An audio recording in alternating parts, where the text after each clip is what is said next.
Kalila mendengar perkataan Trevin dan merasa dia sengaja mempermalukannya di hadapan Soraya, tetapi dia sudah terlalu lelah untuk membantahnya. Kakak, tolong biarkan Trevin membawamu ke rumah sakit, suara Soraya terdengar dari belakang mereka, terdengar penuh kekhawatiran. Tidak, ini hanya morning sickness biasa. Bau ikan itu terlalu menyengat, jadi membuatku mual. Kau hanya melebih-lebihkan Trevin. Ini hal yang wajar, Kalila berkata lembut, menepuk lengan Trevin yang melingkari tubuhnya.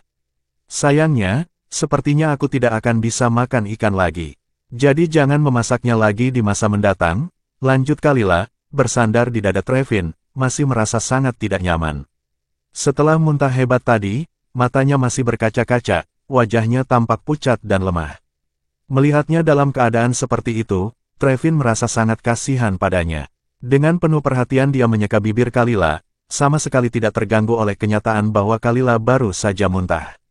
Soraya yang berdiri di samping mereka hanya bisa memandangi kedekatan mereka dengan perasaan campur aduk. Dia melihat perhatian Trevin yang begitu dalam kepada Kalila, sesuatu yang tidak pernah dia dapatkan. Dari mata Trevin, dia bisa melihat dengan jelas kepedulian dan kekhawatirannya. Kalila selalu menyebutnya sebagai orang ketiga, dan itu sangat menyakitkan bagi Soraya. Selama ini, dia selalu percaya bahwa dirinya dan Kalila berada di posisi yang sama. Sama-sama tidak dicintai oleh Trevin. Tapi sekarang dia mulai menyadari bahwa dia telah salah. Kalila bukan pihak ketiga dalam hubungan mereka. Justru Sorayalah yang berada di posisi itu. Semua hal kecil yang dulu dianggapnya sebagai tanda cinta dari Trevin ternyata hanya ilusinya sendiri. Saat Trevin melihat kondisi Kalila mulai membaik, dia segera menggendongnya dan membawanya ke kamar. Soraya menatap Bibi Mari, memberi isyarat agar wanita itu mengikuti Trevin. Bibi Mari pun bergegas mengejar mereka. Di kamar, Trevin membaringkan Kalila di tempat tidur dan menyelimutinya dengan hati-hati. Bibi Mari kemudian masuk dan berkata, "Tuan, sebaiknya Anda kembali ke meja makan dan makan dulu. Saya akan menjaga Nona di sini." Trevin berpikir sejenak, merasa tidak enak jika meninggalkan Soraya sendirian, jadi dia mengangguk. Kalau dia merasa tidak enak badan lagi atau menunjukkan tanda-tanda memburuk, segera panggil aku, instruksinya tegas. Setelah itu Trevin turun ke ruang makan, lalu duduk di kursinya. Trevin mengambil sendok dan menyajikan sepotong ikan untuk Soraya. "Ini, makanlah," katanya. Soraya menatap potongan ikan di mangkuknya. Jika ini dulu, Trevin pasti sudah dengan hati-hati membuang semua durinya sebelum memberikannya kepadanya. Namun kali ini dia tidak melakukannya. Sementara itu, Kalila yang berada di kamar atas mulai merasa lebih baik setelah meminum sedikit limun. Dia berbaring di tempat tidur dan menyentuh bibir bawahnya, menggigitnya pelan. "Bisakah aku benar-benar bertahan selama setengah tahun?" pikirnya, namun dia kembali meneguhkan hatinya. Selama anak ini baik-baik saja, dia tidak peduli dengan yang lainnya. Bibi Mari berdiri di sampingnya dengan ekspresi khawatir. "Nona Wayne, Anda baik-baik saja. Apakah Anda ingin saya memanggil dokter untuk memeriksa Anda?" Kalila menarik selimut hingga menutupi tubuhnya dan menjawab dengan suara serak, "Tidak perlu, aku hanya butuh istirahat sebentar. Rasa sakitnya akan hilang sendiri." Bibi Mari mengangguk, lalu pergi setelah memastikan Kalila baik-baik saja. Tidak lama kemudian, suara pintu terbuka lagi. Kalila mengira itu Bibi Mari yang kembali, jadi dia tidak menoleh. Namun dia baru menyadari ada yang tidak beres ketika sebuah beban terasa di tempat tidur di sampingnya. Dia menoleh dan mendapati Trevin sudah duduk di sana. "Kenapa kamu datang ke sini?" tanyanya. Trevin menatap wajahnya yang masih tampak lemah dan berkata lembut, "Apakah kamu masih merasa tidak enak badan? Aku meminta Bibi Mari untuk membuatkanmu oatmeal. Kamu harus makan sedikit." "Aku tidak mau," jawab Kalila lemah. Melihatnya begitu tidak bersemangat, Trevin langsung mengeluarkan ponselnya, berniat menelepon dokter keluarga. Namun Kalila buru-buru menghentikannya. "Apa yang sedang kamu lakukan?" tanyanya curiga. "Memanggil dokter untuk memeriksamu," jawab Trevin tenang. Dia tahu Kalila tidak suka pergi ke rumah sakit, jadi dia sudah menyiapkan dokter keluarga untuk datang ke rumah kapan saja dibutuhkan. Namun Kalila tahu kondisi tubuhnya sendiri. Dengan nada datar dia berkata, "Tidak perlu, ini hanya morning sickness. Hal yang wajar dalam kehamilan." Mendengar jawaban itu, Trevin akhirnya menyerah. Dia meletakkan ponselnya dan berbaring di belakang Kalila. Perlahan dia mengulurkan tangan dan menyentuh perutnya. Namun saat merasakan tubuh Kalila menegang, dia segera menarik tangannya kembali. Nanti kalau dia lahir, aku pasti akan memberinya pelajaran karena sudah membuatmu menderita seperti ini, ucap Trevin setengah bercanda. Kalila mengerucutkan bibirnya dan bergeser mencari posisi yang lebih nyaman. Dia menutup matanya, berusaha mengabaikannya. Melihatnya yang tampak lelah, Trevin tak ingin mengganggunya lagi. Kamu sangat lemah sekarang, jadi jangan keluar mencari pekerjaan. Istirahatlah yang cukup. Mendengar itu, Kalila tertawa kecil. Kalau saja Trevin tidak menggunakan berbagai cara untuk menghalangi rencananya, apakah dia akan berakhir seperti ini? Setiap hari, dia berjalan kaki dari satu perusahaan ke perusahaan lain, mencoba melamar pekerjaan. Tapi di setiap tempat yang ia kunjungi, tak ada yang mengenali atau menganggapnya serius. Seolah-olah namanya tak pernah masuk dalam daftar pelamar mereka. Namun begitu seseorang bertanya apakah dia adalah istri Trevin Hun dan itu dikonfirmasi, sikap mereka berubah total. Mereka tiba-tiba menjadi sangat sopan, bahkan menelepon atasan mereka. Tetapi pada akhirnya, mereka hanya akan menolaknya secara halus dan mengusirnya dari gedung kantor. Pada akhirnya semua ini karena Trevin. Dan dia sebagai pemicu dari semua ini, sama sekali tidak menunjukkan rasa bersalah atau simpati. Seakan-akan dia tidak punya hati. Dan sekarang dia masih berada di sini dengan santainya, mengatakan ingin memberi pelajaran pada anak mereka. Trevin hanya ingin menggunakan segala cara untuk memaksanya tetap tinggal di rumah. Tak lama kemudian, Bibi Mari datang membawa semangkuk oatmeal hangat. Berikan padaku, kata Trevin, bangkit dari tempat duduknya dan mengambil mangkuk itu sebelum berjalan menuju tempat tidur. Bangun dan makan sedikit, ujarnya lembut, mengguncang bahu Kalila pelan. Ia tahu Kalila tidak benar-benar tertidur, hanya beristirahat. Kalila membuka matanya yang tampak lelah dan berkabut, lalu menyandarkan tubuhnya pada kepala tempat tidur. Ia menggeleng pelan, menolak makanan itu. Aku tidak lapar, rengeknya. Trevin mengernyit, tidak senang dengan jawaban itu.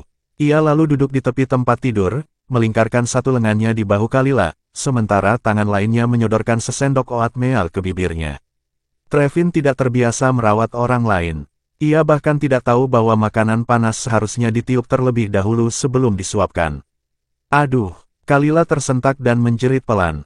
Matanya langsung berair, menahan perih di bibirnya yang melepuh karena oatmeal yang terlalu panas.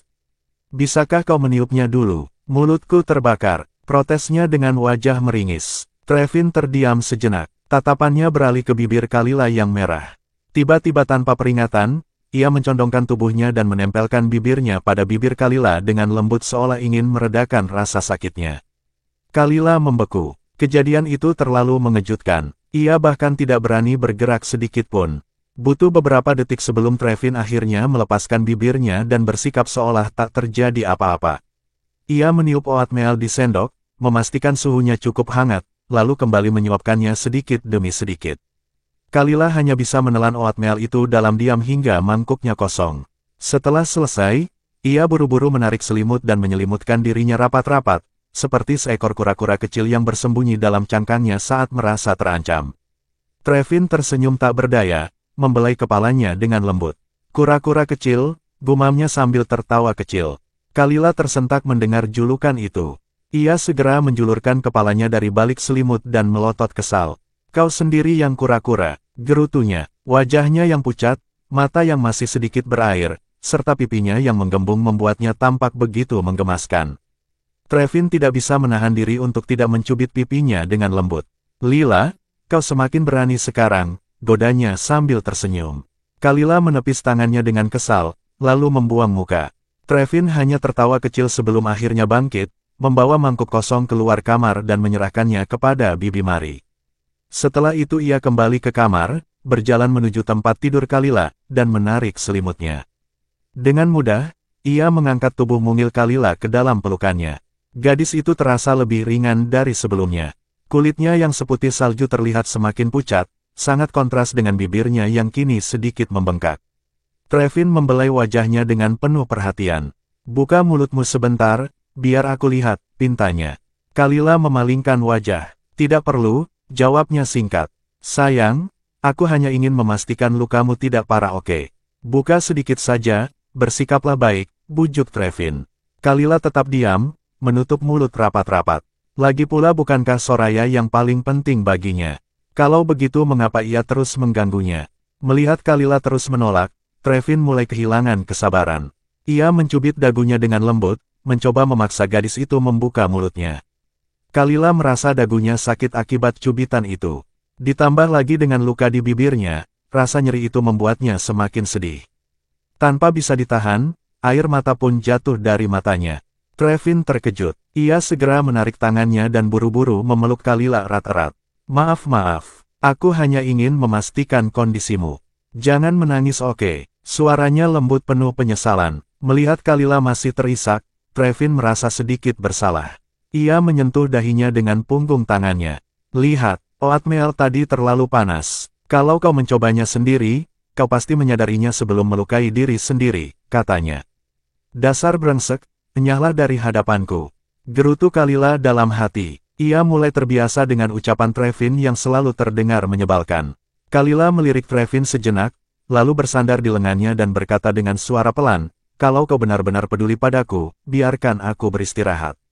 Aku sangat lelah. Trevin menatapnya. Kalila tampak begitu lemah dan rapuh, seperti seekor kucing jinak yang mencari kehangatan. Kecantikannya yang alami, ditambah ekspresi lesunya, membuat hati Trevin terasa hangat. Ia ingin terus memeluknya dan menjaganya.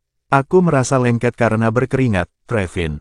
Bisa bantu aku mandi. Setelah itu, aku bisa tidur lebih nyenyak, pinta Kalila dengan nada manja, menatapnya dengan mata penuh harap. Trevin mengangguk. Baiklah. Ia bangkit dan berjalan ke kamar mandi, mengisi bak mandi dengan air hangat. Setelah memastikan suhu airnya pas, ia kembali ke kamar. Dengan mudah ia membantu Kalila melepaskan pakaiannya sebelum membawanya ke dalam bak mandi.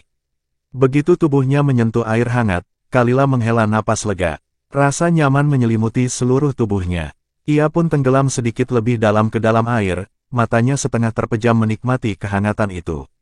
Trevin hendak meninggalkannya agar ia bisa mandi dengan tenang, tetapi rasa khawatir masih menggelayut di hatinya. Ia pun mengambil ponselnya dan menelepon dokter keluarga, menjelaskan kondisi Kalila. Setelah sekitar 20 menit, suara Trevin terdengar dari balik pintu. Kalila, kau baik-baik saja? Tanyanya, tapi tidak ada jawaban. Merasa khawatir, Trevin buru-buru membuka pintu. Namun tepat saat itu, Kalila keluar dari kamar mandi, mengenakan jubah mandi. Wajahnya memerah karena kehangatan air, tetapi tubuhnya masih tampak lemah. Tanpa berpikir panjang, Trevin membungkuk dan menggendongnya kembali ke tempat tidur. Namun saat melakukannya, ia menyadari sesuatu. Kenapa kau semakin ringan? Tanyanya bingung. Bukankah ibu hamil seharusnya bertambah berat badannya? Kalila hanya tersenyum samar tetapi tidak menjawab. Kalila membiarkan Trevin memeluknya tanpa perlawanan, nada suaranya terdengar acuh tak acuh saat berkata, kenapa? Kau ingin aku terkena penyakit lain? Sebaiknya kau menjauh dariku, jangan sampai aku menularimu. Trevin menganggap ucapannya tidak lebih dari sekadar omong kosong, jadi ia sama sekali tidak menanggapinya. Jangan berkeliaran ke sana kemari. Tidak bisakah kau lebih tenang sekarang karena sedang hamil? Trevin menegur dengan nada tegas. Kalila meliriknya sekilas, dalam hati ia mengumpat, siapa sebenarnya yang salah hingga aku harus berlarian ke sana kemari? Dasar bajingan egois. Aku masih perlu banyak istirahat selama hamil, katanya dengan ringan. Jadi, kenapa kau tidak mempertimbangkan untuk membiarkan Soraya pergi? Trevin terdiam sejenak. Terkadang, ia merasa Kalila memang terlahir untuk melawannya, selalu mencari cara untuk membuatnya marah. Ada dorongan dalam dirinya untuk menunjukkan konsekuensi dari sikap Kalila yang selalu menantangnya. Namun melihat kondisi gadis itu saat ini, ia menahan diri. AC di ruangan itu diatur pada suhu yang nyaman. Kalila merasa tubuhnya lebih rileks, rasa kantuk pun mulai menyerangnya. Pada saat itu, suara langkah kaki terdengar dari luar. Bibi Mari masuk bersama seorang dokter keluarga yang baru saja tiba. Mendengar suara itu, Kalila segera waspada. Ia meringkuk sedikit dan menoleh untuk melihat siapa yang datang. Selamat malam Tuan Hun, sapa dokter tersebut. Wanita itu tampak berusia 40-an, dengan aura tenang dan profesional. Dia muntah saat makan siang tadi, kata Trevin langsung. Bisakah Anda memeriksa apa yang salah dengannya? Sudut bibir dokter itu sedikit berkedut mendengar nada bicara Trevin, tetapi ia tetap mempertahankan ekspresi profesionalnya. Ia lalu berjalan mendekati tempat tidur untuk memeriksa Kalila. Nyonya Hun sedang hamil, dan mual di pagi hari adalah hal yang wajar, jelas dokter setelah mengamati Kalila beberapa saat. Beberapa hal mungkin memicu mualnya, jadi sebaiknya ia menghindarinya. Selain itu, tubuhnya terlalu kurus. Ia harus lebih menjaga asupan nutrisinya. Trevin mengangguk mengerti. Ada hal lain yang perlu diperhatikan. Tanyanya, namun sebelum dokter sempat menjawab, Kalila mengerang kesal. Berhenti bicara, pergilah. Keluhnya, merasa terganggu oleh percakapan mereka yang mengusik tidurnya. Trevin menghela napas, lalu menatap dokter kembali. Bisakah Anda memeriksa hal lain juga? Aku merasa ada sesuatu yang ia sembunyikan dariku. Dokter itu mengangguk dan kembali mendekati Kalila. Sementara itu, Kalila merasa pusing. Kepalanya berat, tubuhnya lemah, tetapi dari percakapan yang samar-samar terdengar, ia bisa memahami apa yang terjadi. Ia menatap dokter dengan waspada, matanya kini sepenuhnya terbuka. Dalam hati ia kesal. Sudah berulang kali ia mengatakan bahwa ia tidak membutuhkan dokter, tetapi Trevin tetap memanggilnya. Trevin memang selalu mendominasi, bertindak sesuka hati tanpa memedulikan perasaan orang lain. Dulu ketika ia masih mencintai Trevin sepenuh hati, ia menganggap semua tindakan pria itu sempurna dan penuh perhatian. Tapi sekarang, sikap keras kepala dan pengendalian dirinya terasa begitu menyebalkan. Namun karena dokter itu sudah datang, ia tidak bisa begitu saja mengusirnya.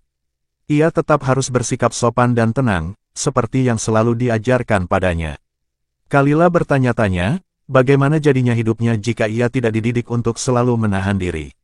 Mungkin ia akan menjadi orang yang lebih bebas, yang berani mengungkapkan apapun yang ia rasakan tanpa memikirkan konsekuensinya. Mungkin jika ia bisa lebih jujur sejak awal, ia sudah menceritakan semuanya pada Trevin tentang penyakitnya, tentang perasaannya, luka-lukanya, ketakutannya, pengabaiannya, rasa tidak amannya. Mungkin jika ia berani berbicara, ia bisa menemukan kelegaan. Tapi ia tahu, itu semua hanya sekadar angan-angan. Karena pada kenyataannya, ia tidak akan pernah benar-benar melakukannya. Kalila menarik napas dalam-dalam, berusaha menenangkan diri. Setelah beberapa detik, ia membuka matanya dan menatap dokter itu. Dokter tersenyum tipis, menyadari bahwa Kalila sudah lebih tenang. Nyonya, saya dokter keluarga yang diundang oleh Tuan Hun untuk merawat Anda. Jika ada hal lain yang membuat Anda merasa tidak nyaman, Anda bisa memberitahukan kepada saya. Kalila mengangguk pelan. Dokter mulai mengajukan beberapa pertanyaan dan mencatat jawabannya. Namun karena tidak memiliki peralatan medis lengkap untuk pemeriksaan lebih lanjut, ia tidak bisa mendeteksi bahwa Kalila sebenarnya menderita kanker lambung. Di sisi lain, Kalila sengaja menyembunyikan gejala-gejalanya, mengaitkannya dengan kehamilannya agar tidak menimbulkan kecurigaan. Tentu saja alasan itu terdengar masuk akal. Biasanya, Anda mengonsumsi obat atau vitamin apa? Tanya dokter. Pertanyaan itu membuat Kalila sedikit gugup. Ia mulai meremas-remas jari-jarinya. Obat biasa yang diresepkan dokter di rumah sakit, jawabnya pelan. Bisakah Anda menunjukkannya pada saya? Kalila mengalihkan pandangannya, merasa bersalah. Ia menjawab dengan gugup, sama saja seperti yang dikonsumsi ibu hamil lainnya, jadi tidak perlu diperiksa. Namun sebelum dokter sempat merespons, Trevin berkata, lebih baik dikeluarkan saja agar dokter bisa melihatnya. Kau terlalu lemah, jadi kau tidak boleh sembarangan minum obat. Tanpa menunggu jawaban Kalila, Trevin berjalan ke meja samping, membuka laci, dan mengambil kantong obat yang ada di dalamnya. Satu persatu, ia mengeluarkan obat-obatan dari dalam kantong itu. Lihat, minum terlalu banyak obat pasti tidak baik untuk kesehatanmu, katanya dengan nada khawatir. Dokter yang sejak tadi memperhatikan ekspresi Kalila, menyadari kecemasannya. Meski ia tidak tahu alasan di baliknya, ia tetap berusaha menenangkan Kalila. Mungkin dokter sebelumnya meresepkan obat-obatan ini untuk membantu memperbaiki kondisi tubuh Anda, ujar dokter itu lembut. Saya akan memeriksanya, hanya untuk memastikan tidak ada interaksi berbahaya dengan obat lain. Setelah itu, dokter mulai mengecek botol-botol obat yang ada di atas meja. Namun setelah memeriksanya satu persatu, ia tidak menemukan sesuatu yang mencurigakan. Semua obat yang ada hanyalah vitamin dan suplemen yang biasa dikonsumsi ibu hamil. Tidak ada yang aneh.